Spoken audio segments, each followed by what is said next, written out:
أعوذ بالله من الشيطان الرجيم. بسم الله الرحمن الرحيم.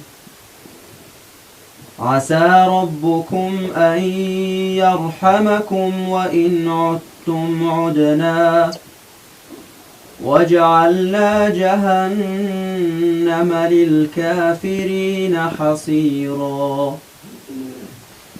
إن هذا القرآن يهدي للتي هي أقوم ويبشر المؤمنين الذين يعملون الصالحات أن لهم أجرا كبيرا وأن الذين لا يؤمنون بالآخرة أعتدنا لهم عذابا أليما. ويدعو الإنسان بالشر دعاءه بالخير وكان الإنسان عجولا.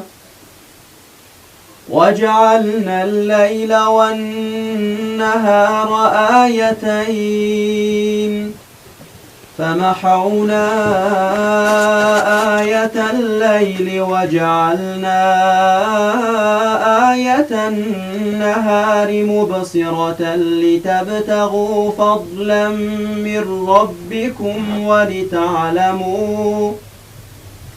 ولتعلموا عدد السنين والحساب وكل شيء فصلناه تفصيلا.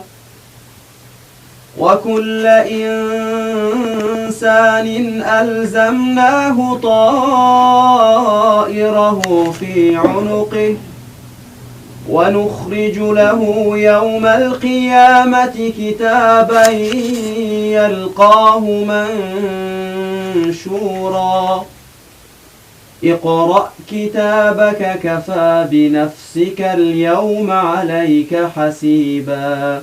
سبحان ربك رب العزة عما يصفون وسلام على المرسلين والحمد لله رب العالمين.